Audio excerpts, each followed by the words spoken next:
अब हुकूमत एक गलती करने जा रही है, चौथी चाबी लगाने जा रही है। अब ये इतनी खतरनाक चाबी है, इतनी जालिम चाबी है, पूरी दुनिया के लिए भी ये साल अच्छा नहीं है, अगला साल भी अच्छा नहीं है।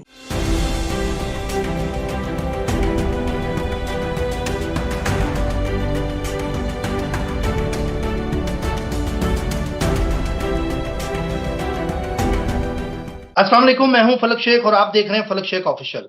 हमारे साथ मौजूद हैं royal international palm eastern advocate M A Shahzad Khan साहब, मेडिटेशन बॉल एक्सपर्ट हैं, जफर स्पेशलिस्ट हैं। नाजरीन, आपको पता है हमने खान साहब के साथ सियासत के ऊपर बात की थी। ये इल्मुल जफर से आप लोगों के जोडिक के हवाले से तो बताते हैं, लेकिन साथ साथ आजकल जो सियासी इनकी जो कैलकुलेशंस हैं वो आप सबके सामने। इमरान खान का जायचा क्या कहता है इसके हवाले से भी इनसे आज बात करेंगे, और उसके अलावा पाकिस्तान के जायचे के हवाले से भी पूछेंगे। एक इन्होंने प्रिडिक्शन दी थी जो कि बिल्कुल पूरी हुई आईनी अदालतों के हवाले से, वो कि नहीं बन रही। इन्होंने कहा था मुझे पिछले ब्लॉग में नजर नहीं आ रहा, तो हमने आज देखा वो चीजें उस तरफ नहीं हुई। फिर इनसे आज के सवालों में पूछेंगे, जो मखसूस नशिस्तें हैं उसके हवाले से पूछते हैं, इसके बारे में ये क्या कहेंगे। हाँ जी, सीधी बात है, हम एंकर हैं, हमारा मीडिया से ताल्लुक जरूर है, लेकिन हम कानूनदान नहीं है, हम एडवोकेट नहीं है। आप जरा पेचीदगियों को जानते हैं अपने इल्म के जरिए और कानूनदान होने की हैसियत से, और एस्ट्रोलॉजिकल रीडिंग के जरिए बताएं आगे क्या चीजें आप देखते हैं और कौन सी डेट्स अहम है जो आपको एस्ट्रोलॉजिकल नजर आती हैं। अस्सलाम वालेकुम। वालेकुम अस्सलाम, बिस्मिल्लाहिर रहमानिर रहीम। इन्नल्लाह यामुरु बिल अदली वल एहसान। बेशक अल्लाह हुक्म देता है इंसाफ करने का और एहसान करने का। बेटा जी, नो डाउट के मैं जो बोलूंगा आज कुछ लोगों के सर से गुजर जाएगी, लेकिन मैं कोशिश करूंगा कि मैं वकालत वाली इंग्लिश ना बोलूं, आराम से इनके आसान गुफ्तगू करूं ताकि सब लोगों को समझ में आ जाए। लेकिन चैप्टर बड़ा मजेदार है, क्योंकि हर आदमी को ये बात आएगी नहीं, आती नहीं समझ में। वकला हजरात भी काबिल, जो वकला है उनको तो आएगी समझ, जूनियर्स भी जरा मशवरे इनसे ही करते हैं, जाहिर है। लेकिन मैं इसमें एस्ट्रोलॉजी भी देखता हूँ, कानून भी देखता हूँ। सबसे पहले तो मैं एक बात बताऊं कि मैंने एक पेशन गोई की हुई है। अभी तो जाहिर है आईनी तरामीम हुई नहीं, लेकिन मैं ये समझ बैठा हूँ, मैंने कल ही कह दिया था और मैं 1-1.5 महीने से कह रहा हूँ कि आईनी अदालत नहीं बनेगी। इंडिया बहुत बड़ा कंट्री है और उसके पास आईनी अदालत नहीं, उसने आईनी बेंच बनाया। मैंने भी कहा था कि आईनी बेंच बनाए, तो वो पेशन गोई मेरी पूरी हो गई कि आईनी बेंच के लिए सारे राजी हो गए।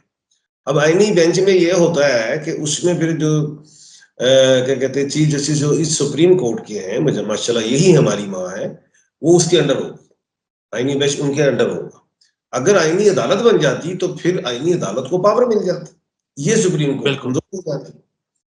अब एक तो जीत ये होगी जो मैंने कहा पेशन गोई भी। अब मैंने कहा था 3 चाबियां हैं हुकूमत के पास, लेकिन एक पेशन गोई मैंने 1.5 महीने की थी पहले की थी, वो चौथी चाबी आ गई है, उस तरफ भी हुकूमत आ गई। बताता हूँ, 3 चाबियों में पहली चाबी थी कि आईनी अदालत बने और फेल हो गई, तो फिर मैंने कहा ये दूसरी तरफ भागेंगे, 3 जस्टिस साहबान या 5 जस्टिस साहबान में से कोई चूज हो, उसमें अमेंडमेंट की जरूरत नहीं होती, आईनी तरमीम की जरूरत नहीं होती, लेजिस्लेशन की जरूरत होती है, बस कानून साजी कर लो, वो उसमें 2/3 की जरूरत नहीं होती। अब दूसरी ये चाबी इधर मौलाना साहब का फटा, ये आवाम को तो नहीं पता, ये मैं जफर से कह रहा हूँ, मौलाना साहब का फटा हो गया है। मैं समझता हूँ वो ये कहेंगे, बिल्कुल मैं मान लेता हूँ 3 जस्टिस साहबान में से या 5 जस्टिस साहबान में से एक चूज कर ले, लेकिन इस दफा तो मंसूर अली शाह साहब ऑनरेबल जस्टिस ही बनेंगे। अच्छा, क्योंकि मैंने कहा था कि 15 अक्टूबर के बाद जो है मीम मजबूत होगा। वो मीम में 2 ऑनरेबल जस्टिस सीनियर 3 है, एक मंसूर अली शाह साहब हैं ऑनरेबल जस्टिस, और एक हैं मुनीब अख्तर साहब ऑनरेबल जस्टिस। तो अब मौलाना तो अड़ गए, अब हुकूमत नहीं चाहेगी कि मंसूर अली शाह साहब बने या मुनीब अख्तर साहब बने, वो ये कहेंगे कि अली जनाब अमीनुद्दीन साहब बने ऑनरेबल जस्टिस, या याहिया अफरीदी ऑनरेबल जस्टिस बने चीफ जस्टिस ऑफ पाकिस्तान, ताकि हुकूमत इस उन पे ज्यादा सोचती है कि ये हमारे लिए बेहतर फैसले करते हैं। वो इनका माइंड है, लेकिन फैसले तो जस्टिस साहबान दस्तूर और आइन के मुताबिक करते हैं। वो चाहती है कि हम 3 साल और हुकूमत कर पाए। अब मैच मैंने 2 दिन पहले, कल भी आपको कहा था कि हुकूमत मौलाना फजल रहमान साहब 49% पीटीआई के साथ और 51% इमरान खान साहब के पास, लेकिन आज मैच बराबर हो गया, यानी कि 50% अब वो पीटीआई के साथ भी हो गए और 50% अब वो हो गए क्या कहते हैं हुकूमत के साथ। हुकूमत को गुस्सा आ गया, फुल आज थी 17, 1 और 7 होती है 8, 8 लड़ाई का घर है। अगर हम देखें 8 फरवरी को इलेक्शन यानी कि हुआ और 9 फरवरी को मैंडेट चोरी हो गई। अब कल है 18, 1 और 8 बनता है 9, 9 है मंगल का, इस साल का बादशाह मंगल है। और एक और बात कि कल दंगे फसाद आ गए, यानी कि पीटीआई बाहर आ रही है, मुकला बाहर आ रहा है, और ये मंगल का साल है और एहतजाज बढ़ेगा। अब हुकूमत को भी गुस्सा है, उसने कल स्कूलों को भी छुट्टी करा दी सारी, दफा 144 लगा दी। दफा 144 का मतलब ही ये होता है 144, यानी कि अभी 9 बन गया, 9 बन गया, यानी कि लड़ाई झगड़े पर्चे ये वो चीजें देख रहा हूँ, इश्ताल देख रहा हूँ। अब हुकूमत एक गलती करने जा रही है, चौथी चाबी लगाने जा रही है। 2 चाबी मैंने बता दी, तीसरी चाबी मैंने एक और बताई थी इनके पास है, ये उम्र बढ़ा दो। अगर उम्र बढ़ाते हैं तो ऑनरेबल काजी ईसा फैज आ जाएंगे, तो वो बात भी खत्म। तो फिर बात कहां पे आके रुकी? बात यह है कि हुकूमत ने फिर उठा लिया है डंडा मौलाना को दिखाने के लिए, और उन्होंने एक चाबी चौथी निकाली है, जो मैंने 1.5 महीना पहले शुरू हुई की थी कि ये अब आएंगे उस तरफ कि हम ऐसा करते हैं कि जो मखसूस नशिस्तें उनको छेड़ देते, जो 39 मखसूस नशिस्तें थी वो दे दी जाए जमातों को, जैसे माले गनीमत थी। जब माले गनीमत मिलेगा ऑटोमेटिक हुकूमत के पास सीटें आ जाएंगी, जब वो सीटें आ जाएंगी 2/3 बन जाएगी। अब ये इतनी खतरनाक चाबी है, इतनी जालिम चाबी है, जो हुकूमत लगा गई, अल्लाह ना करे, अल्लाह ना करे तो हुकूमत गई। क्या मतलब? अब हुकूमत ने डंडा उठाया है मौलाना को दिखाने के लिए, मौलाना नहीं एग्री हो रहे। मैंने 50-50% कर दिया ना दोनों तरफ। अब सुबह पता चलेगा आपको एक दो दिन में कि मौलाना साहब 51% पीटीआई के साथ होते हैं या 51 हुकूमत के साथ होते हैं। मौलाना हुकूमत लाई थी 50-60 तरमीम, अब आ गई 20-25, कल तक शायद 12-13 ही रह जाए तरमीम। हुकूमत गई फंस बहुत बुरे तरीके से, उन्होंने डंडा उठा लिया आखिरी। ये है फाइनल मैच, मैच हो गया बराबर, एक एक ओवर का मैच दे दिया गया। अब ये मैच जीतेगा कौन? मौलाना साहब जीतते हैं या हुकूमत जीती? मौलाना साहब से मुराद पीटीआई भी शामिल है। अब होना यह है कि अगर इन्होंने मखसूस नशिस्तें बांट ली हुकूमत ने, इलेक्शन कमीशन ने दे दी और मौलाना को उन्होंने डंडा दिखा दिया, तो याद रखना दमादम मस्त कलंदर हो जाएगा। और इतना बड़ा होने लगा है दमादम मस्त कलंदर, जिसमें वकला भी बाहर होंगे, जिसमें मौलाना साहब भी बाहर आ जाएंगे सड़कों पे, जिसमें पीटीआई भी आ जाएगी, ये स्टूडेंट्स भी सारे आ जाएंगे। एक ऐसा काम हो जाएगा, पुलिस भाग जाएगी, चैलेंज हर चीज छोड़ के हुकूमत उल्ट जाएगी। और हुकूमत ने अगर मखसूस नशिस्तें ना छोड़ी, मौलाना की बात मानी, तो मौलाना की बात मानने में यह होगा कि मंसूर अली शाह साहब honourable chief justice of Pakistan बन रहे हैं और हुकूमत की दाल नहीं गली, हुकूमत की नाक कट देगी। अब वो हुकूमत बचाए या चीफ जस्टिस ऑफ पाकिस्तान लाए मंसूर अली शाह साहब को। तो ये मेरा बेटा होने जा रहा है। अभी 25 तारीख गुजर गई तो आईनी तरामीम मुश्किल में पड़ जाएगी, खटाई में पड़ जाएगी। बाकी आप जरा वकील नहीं है तो आप जरा खुल के सवाल नहीं कर रहे, तो नहीं खुल के नहीं, मैं तो ये पूछना चाहता हूँ। देखिए हम तो सवाल आपसे ये करना चाहते हैं, मैं तो आपका वेट कर रहा था कि आप खामोश हो तो मैं सवाल आपसे लूं, आप प्रिडिक्शन दे रहे थे। अच्छा सर, ये कौन सी आम डेट्स आपको नजर आती हैं अक्टूबर खत्म होने में, क्योंकि अक्टूबर अब खत्म होने जा रहा है, और इस हवाले से बताएं, मुलाकात भी खान साहब के साथ जो मना की हुई थी वो होगी? 25 से पहले, 25 तक ये आईनी तरमीम आ गई तो हुकूमत विन कर गई, नहीं तो हुकूमत गई हार। और ये आईनी तरमीम के बाद हुकूमत मिला देगी 1-2 दिन में इमरान खान से मुलाकात। पहले भी डॉक्टर साहब टीम्स वाले देख गए, सारा कुछ वो हो गया। आईनी तरमीम के बाद हमारी बाजियां भी हैं अंदर, उज़मा बाजी हैं, उज़मा खान साहिबा, अलीना खान साहिबा, हलीमा खान साहिबा, वो भी अंदर है, गिरफ्तार है, तो वो भी आ जाएंगी बाहर। बाकी ये याद रखना, जीत हक, सच, आइन, कानून, दस्तूर की होने जा रही है, ये बात ज़हन में रखना। पूरी आवाम को कहता बिल्कुल हूँ, होगी, कहता वो हूँ, सच पे होगा, हक ओवरसीज पे होगा, और हमारी कोशिश भी होती है। हमारा देखें, अदालत हो कुछ भी हो, वकला हो, सब हक के लिए लड़ते हैं। अगर हुकूमत हक पे है तो हुकूमत की जीत होनी चाहिए। हमारा किसी पार्टी के साथ ताल्लुक नहीं है, हम करते हैं फेयर न्यूट्रल कैलकुलेशन आपके साथ लेने की कोशिश करते हैं। अच्छा सर, ये बताएं खान साहब का ज़ायचा क्या कहता है इस टाइम, और पाकिस्तान का ज़ायचा क्या कह रहा है अगले 2 महीने, क्योंकि 2024 खत्म होने जा रहा है। 8 जो थी वो अब 9 की तरफ तब्दील हो जाएगी। तो क्या देखते हैं 2025 में क्या तब्दीलियाँ, और ये 2 महीने कैसे गुजरेंगे? पूरी दुनिया के लिए भी ये साल अच्छा नहीं है, अगला साल भी अच्छा नहीं है। ये 8 का है साल, अगला 9 का साल है। 2024 8 बनता है, अगले साल 2025 9 बनता है। इस साल मंगल बादशाह था, इस साल मंगल बादशाह है, और अगले साल नंबर 9 है, वो भी मंगल का है। पूरी दुनिया में सबसे पहले तो इस महीने मार पड़ने जा रही है इजराइल को, हैवी। आज भी बहुत बड़ा जुल्म किया है इन्होंने, एक शहीद हो गए, फिर हजबुल्लाह के। मक्का फाते अमल हो रहा है। आप देखें कि मक्का फाते अमल का साल था, शुरू में इन्होंने जुल्म किया, अब इनके साथ बुरा हो रहा है। अरबों रुपए के इनके जहाज मार दिए हैं। अभी और ममालिक शामिल हो गए, जो मैं कहता था तुर्किया भी शामिल होगा, रशिया भी होगा, लबनान भी, इस साथ मुसलमान कंट्रीज, ईरान। अब ईरान इसराइल को बहुत मार पड़नी, इस साल भी अगले साल भी। अब ये कोई 80 साल पीछे नहीं, 200 साल पीछे जाएगा, एक बात।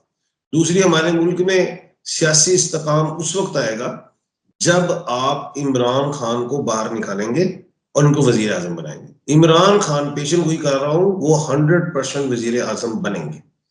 हुकूमत की ये कोशिश होगी कि इनको जहाज में बिठाएं और वापस भेजें, क्योंकि पाकिस्तान में जब ये निकाल लेंगे तो खान को, वो तो अभी खान साहब अडियाला यूनिवर्सिटी में, तो लोग तो उनकी तस्वीरों को चुनना शुरू कर दें, मोहब्बत और अकीदत में। हुकूमत जो है पाकिस्तान में रखे, अगर इमरान खान साहब को ले आई तो वो फंस गई, इनको बाहर भेजेंगे। तो बाहर के हवाले से मैं देख रहा हूँ, जाते हुए बीमारी के हवाले से बेशुमार मुल्कों से मुझे फोन आ रहे हैं, खान साहब बीमार हैं, खान साहब, इमरान खान साहब बीमार हैं। मैं ये देख रहा हूँ कि उनका फर्स्ट चक्कर जो है वो डिस्टर्ब है, फर्स्ट चक्कर, वो जिसमें दांत, नाक, कान, गला, ये चीजें हो सकती हैं, ठीक है। दूसरी चीज, नींद कम आएगी, ये वो चीजें, ऐसी चीजें हैं।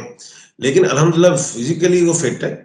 लेकिन हुकूमत भेजेगी कैसे खान साहब को? वो जबरदस्ती बिठा के भेज देगी, ऐसा देख रहा हूं। लेकिन ये उस वक्त होगा जब हुकूमत जीतेगी, आईनी अगर तरमीम ये है। 25 को, अगर ये तरमीम हो गई, तो फिर आप समझते हैं हुकूमत विन कर फिर गई? ये खान साहब को बाहर, और आईनी तरमीम नहीं हुई तो फिर सरापा एहतजाज भी होगा, खान को बाहर निकाला जाएगा। अच्छा, आपकी और वैसे प्रेडिक्शन 15 नवंबर के बाद है? मौलाना फजलुर रहमान साहब और अली अमीन गंडापुर साहब। मौलाना फजलुर रहमान साहब हैं मुश्तरी के मालिक, अली अमीन है मरीक के मालिक। और अली अमीन गंडापुर साहब की मुलाकात भी हुई थी मोहसिन नकवी साहब से और फैसल करीम कुंडी साहब से। मोहसिन नकवी सूरज के मालिक हैं, फैसल करीम मुश्तरी के मालिक हैं, अली अमीन मरीक के मालिक हैं, तीनों मुजक्कर हैं। तो खान साहब को निकाल लेंगे, ये तो पक्की बात है। अगला महीना बड़ा अहम है। ये महीना तो अहम चल रहा है तरमीम के हवाले से। 25 के बाद खान साहब की बात शुरू हो जाएगी, रिहाई के बादल नजर आ रहे हैं, जल्द होने वाली।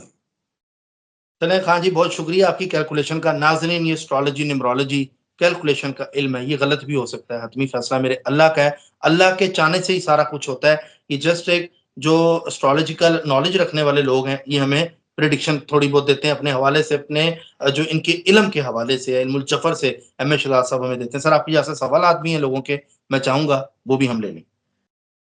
अच्छा जी सर, अदीला अफजल, एज 35 साल, हेल्थ इशू और शादी होगी या नहीं? 2 बार डिवोर्स हुई है इनको। अगले साल शादी है इंशाल्लाह। अगले साल इंशाल्लाह चांसेस हैं। साकिब गुलाम, 6/12/1990, मेरे हालात कब ठीक होंगे? 2 साल बाद इंशाल्लाह। आसिफ कह रहे हैं great, nice, best, good, so nice of you sir, thank you so thank you. Much. मतलब वो प्रोग्राम का उन्होंने कहा। Thank you. अच्छा जी सर, आपने बोला था 17 अक्टूबर के बाद मंजूर अली शाह मजबूत होंगे। तो आज बता तो रहा हूँ, मजबूत हो गए, अड़ गए मौलाना फजल रहमान साहब, मीम आ गया ना बीच में।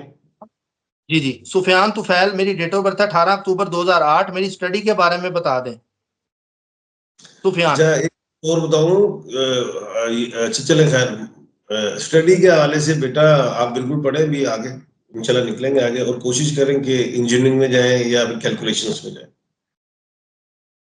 कोमल असद, 5 मार्च 1993, 9:30 बजे, मदर का नाम है मुमलिकत बेगम। मेरे बारे में बताएं कि बाहर के मुल्क चले जाएगा, मैं हाउस वाइफ हूँ, कैसे चली जाऊं? अप्लाई कर दो, आप चली जाओगी। ठीक है जी। अच्छा, एक हनीफ मोहम्मद कह रहे हैं कि जाकिर नाइक कह रहे हैं यूट्यूब की कमाई हराम है, इसके हवाले से एमए शहजाद साहब क्या कहते हैं? जाकिर नायक साहब एक आलिम हैं, वो डॉक्टर हैं, स्कॉलर हैं, तो उन्होंने कोई 2-3 बातें बड़ी अजीब-सी कर दी, जो अच्छी नहीं लगी। असल में वो जाकिर नायक हैं, 1/12 के खाने के मालिक हैं, जिसकी वजह से इनको तरक्की मिली है, नाम की वजह से, लेकिन 3 साल से मेंटली डिस्टर्ब है। अब इन्होंने यहाँ पे पाकिस्तान में खवातीन से इंटरव्यू तो दे दिए। अब एक बच्चे छोटे-छोटे होते हैं, उनको सनद नहीं दी कि जी ये गैर महरम है। ओ भाई, हदीस मुबारका है, कोई भी यतीम बच्चे के सर पे हाथ रख दें, तो हाथ की हथेली के नीचे जितने भी बाल आएंगे, उतने आपको सवाब मिले, उतने गुनाह माफ होंगे। तो बात ये बिल्कुल। है, जाकिर नाइक साहब बस ऐसी कुछ बातें कर गए, तो जिसपे उनको बड़ा मैं समझता हूँ क्रिटिसाइज भी हुए। पीआईए के जहाज पे हमारी प्रॉब्लम कर दी जी, मुझे इतने वजन की जहाज, मैं यहाँ का जी गेस्ट, स्टेट गेस्ट, इस स्टेट का गेस्ट था, मुझे पैसे नहीं छोड़े गए। भाई, हमने तबलीग में तो ये सीखा है कि मैं भी कुछ छोटा सा हूँ, लेकिन मुझे भी गाड़ी पे जब बैठता हूँ, वो कहते हैं खान साहब किराया नहीं चाहिए, मैं जबरदस्ती देता हूँ। मैं कहा हक नहीं खान। तो जाकिर नाइक साहब छोटी-छोटी बातें कर गए, अजीब-सी, इधर आके एक एकेडमी बना जाते हैं जी, जाकिर नाइक एकेडमी। भाई, हाँ। हमने दुनिया को ये सिखाना है, बताना है कि हमने आपका ऐसे वज़न खुद उठाना है, हमने भूखे रहना है, आपको खिलाना है। तो जाकिर नाइक साहब कुछ ऐसी बातें करके ज़रा बस हो गया जो होना था। अच्छा सर, नेक्स्ट है Arooj Ishfaq, my mother name Abida Parveen, date of birth 29 January 1999, मेरे फ्यूचर के बारे में बता दें और जॉब कैसे मिलेगी? अरूज बात इशफाक। है कि अगला साल जॉब का है, अगला साल फ्यूचर भी ब्राइट शुरू हो जाएगा। ठीक हो गया। कभी एफ के बारे में भी बता दिया करें सर, ये फरहाना कह रही हैं। मैंने बताया है, आप मेरे प्रोग्राम नहीं देखती। मेरे चैनल का नाम है इंटरनेशनल प्रॉमिस शाखा, उसमें भी मैंने बताया हुआ। अभी फलक साहब जरा थोड़े लेट हो गए, अब इनके लिए मैं स्पेशल प्रोग्राम कर दूंगा। ठीक है, नहीं मैं कर चुका हूँ, ये अल्फाबेटिकल प्रोग्राम के नीचे कमेंट्स आए हुए हैं। अच्छा, सुमैया अच्छा, नाम है, 31 12 1900। वाला बताया होगा ऐप। एफ पे बताया हुआ है। सुमैया नाम फिर 31 12 1990, लकी नंबर बता दें, अच्छा टाइम कब शुरू होगा? नाम क्या है? सुमैया। दोबारा बोले। इक- सुमैया नाम है, 31 12 1990, डेट ऑफ बर्थ है, बड़ा लकी नंबर बता दें।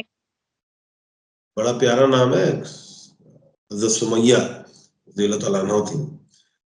लकी नंबर 8 है, और पत्थर आप नीलम का पहने, और अगला साल अच्छा है। सादिया नाम है, डेट ऑफ बर्थ है 3/1971, मेरी हेल्थ और पैसे के बारे में बता दें, बाहर जा सकूंगी? सादिया। दोस्त, हर चीज ठीक होगी, बाहर वगैरह, पैसा, हेल्थ। बारबी डॉल के नाम से आईडी है, बिल्कुल सच बोला है आपने ए वालों के बारे में। ए से सब खूबियां जो आपने बताई हैं वो मुझ में हैं। Thank you. बहुत शुक्रिया आपका। अच्छा जी, इनका नाम है शेन ज़ारा, नाम है शेन ज़ारा। मेरी डेट ऑफ बर्थ पता नहीं, वालदा कहती हैं 29 ईयर्स की हो तो शुबान के महीने में पैदा हुई हूँ, मैं बाहर दुबई जा रही हूँ, हालात कैसे रहेंगे? चले जाए, चले जाए। ठीक है सर, आखिरी वकास अहमद, मैं अपनी लाइफ के बारे में जानना चाहता हूँ, मेरा लकी नंबर क्या है, सितारा ब्रूज कौन सा है? 22/4/1988। लकी नंबर 6 है, और बुर्ज सौर है, टॉरस है, कामयाबी मिलेगी आगे। ठीक है।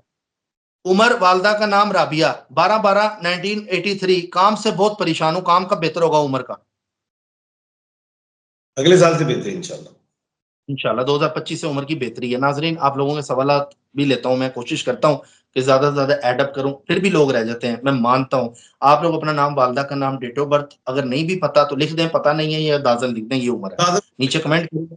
हाँ, आप लोग कमेंट करें, हम आपको कोशिश करेंगे जब व्लॉग खत्म हो उसके लास्ट में आप लोगों के कुछ सवालात ले सकूँ। बाकी स्क्रीन पे नंबर चल रहा है, एमए शहजाद साहब का अपना नंबर है, आप लोग यहाँ पे भी मैसेज कर सकते हैं, लेकिन जो कमेंट में करेंगे वो आपको इधर लाइव बताया जाएगा। अपना ख्याल रखिएगा। अल्लाह ताला पाकिस्तान के लिए अच्छा करे, पाकिस्तान में जितने रहने वाले लोग हैं उनके लिए अच्छा करे, हुकूमत के लिए अच्छा करे, इमरान खान के लिए अच्छा करे, सबके लिए अच्छा करे। हमारा पाकिस्तान एक होना चाहिए, बाकी चीजें गिले शिकवे सब एक तरफ, सब मिल बैठ के पाकिस्तान का सोच लें। अपना ख्याल रखिएगा। अल्लाह हाफिज, अल्लाह हाफिज सर, थैंक यू। अल्लाह हाफ़िज़।